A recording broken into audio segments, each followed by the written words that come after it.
everybody, it's Sarah, and today I've got a tag video for you.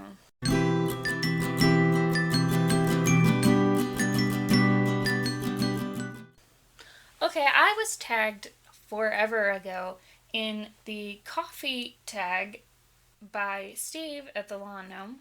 This was originally a book tag. It was created by BangadyBangz, I believe. But my friend Steve from the Lawn Gnome added 2 questions on at the end. I'm not going to do this as a book tag though. I'm going to do it as a music tag because, I don't see many music tags on YouTube, so thought I would be a little different. Question 1, Black Coffee, a band that's hard to get into but has loads of hardcore fans. For me, this is going to be Widespread Panic. They're kind of like a jam band, like a hippie kind of fish type band. And they're all super talented. But I went to see them one time with a guy that I was dating who was really into them, and I was really bored. I know a lot of people love them. More power to you. Question 2, Peppermint Mocha. An album more popular during the holiday season. For this, I'm going to say Score to the Nutcracker by Tchaikovsky. It's probably my favorite thing to listen to at Christmas time. I just love it. I love Tchaikovsky, and I love his ballet music, especially. Other Christmas songs, I can kind of get sick of, because you just hear them so many times throughout the holiday season. But I think maybe because this is instrumental and it just makes me nostalgic for my childhood that I don't ever get sick of it. Number 3 is Hot Chocolate, your favorite children's song. Now, I don't know that this is my favorite, but it's the one that's coming to mind at the moment, and it's Best Day Ever by SpongeBob SquarePants. When I was in college, me and this guy I was dating, we had this job where we would drive around all night putting up signs for granite countertops. So my little brother used to make us mix CDs, so we wouldn't get really bored. And one day he made us a mix CD that had this song on it, and it was 3 in the morning, and I was delirious, and I just cracked up laughing, and I laughed the whole time it was on. 4, Double Shot of Espresso, an album that kept you on the edge from start to finish. That's going to be Dark Side of the Moon by Pink Floyd. I feel like you always have to listen to this entire album from the beginning to the end. You can't just listen to one track. It should not be done. If you have never listened to Dark Side of the Moon all the way through, what are you doing with your life? You need to go do that right now. Actually, watch the rest of this video, then go do that. 5, Starbucks, a song you hear everywhere. I don't hear this everywhere so much right now, but I swear for 5 years it followed me around, and that is Use Somebody by Kings of Leon. I used to absolutely hate this song, and I swear I heard it everywhere. I even heard it everywhere in Mexico. When I went to Mexico, it was following me. It was haunting me. And I just his voice in that song with the whiny, somebody,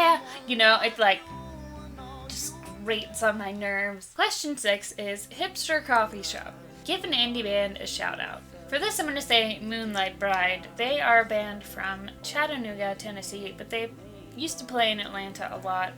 I actually don't know if they're still playing or putting out music, which makes me really sad, but their music is amazing, and I still listen to it all the time. I first heard of them in 2009, I think. Go check them out. They're awesome. Question 7, Oops, Accidentally Got Decaf, an album you expected more from. For this, I'm going to say The Second Law by Muse. I really love Muse, and I loved all of their albums really before The Second Law. like a lot. I mean, like I really loved them. I mean, from start to finish for the most part. And this album came out and it had a few good tracks that I still like. But overall, I was just really disappointed and I didn't love it. I admired their kind of experimentation that they were doing with this album and different things that they were trying to do, but it just didn't really, I didn't really connect with it. Question 8, a perfect blend. A band that is bitter and sweet, but still leaves you satisfied. For this, I'm going to say Hole. Hole is Courtney Love's band, and, you know, a lot of people don't like Courtney Love. She is kind of like abrasive and kind of obnoxious sometimes. And her voice is not the greatest, but, you know, I think it really, like, especially in the first 2 albums by them, I think it really works. And, you know, it could be that I just love them because I think it's kind of obvious that Kurt Cobain really helped her out a lot on the first album, and Billy Corgan, who she was also dating, really helped her out a lot on the second album. He actually got some songwriting credits on that album, and I love Billy Corgan, and I love him as a songwriter, so I really appreciate the songwriting. Question 9, and this is one of the Steve from the Lawn Gnome questions. Coffee with My Sugar, a band/singer that you might love a little too much. Obviously, this is going to be Morrissey. I did a video a while ago after I saw the Morrissey concert where I just went on and on about my Morrissey obsession. It's pretty, I mean, I've got like a Morrissey tattoo. I've got a big Morrissey tattoo on my leg. And I just love him. I love him so much. There's something about his songs with the Smiths and his solo songs that just like kind of sum me up as a person. Question 10. Friends don't let friends drink Starbucks. A song you try and force others to avoid.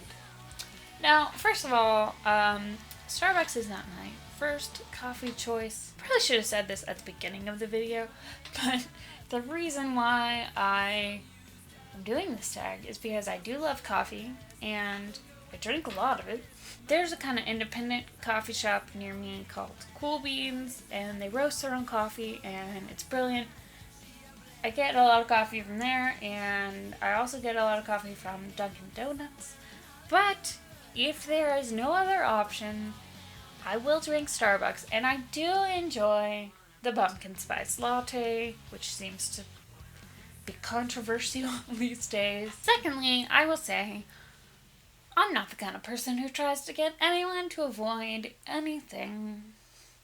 Listen to music you like, read the books you want to read, but if there's one song that I would prefer not to hear ever again, it's going to be Blurred Lines by Robin Thicke. Not only is the song just kind of annoying, but if you listen to the lyrics, it's actually pretty terrible. Like, it just reminds me of when you're walking down the street and you're getting catcalled by, like, really obnoxious men who are driving, or, you know, you're at the bar or whatever and you're just getting, like, harassed by a guy who will not leave you alone. I think every woman has had an experience like that, and I feel like that song is just that experience in a song.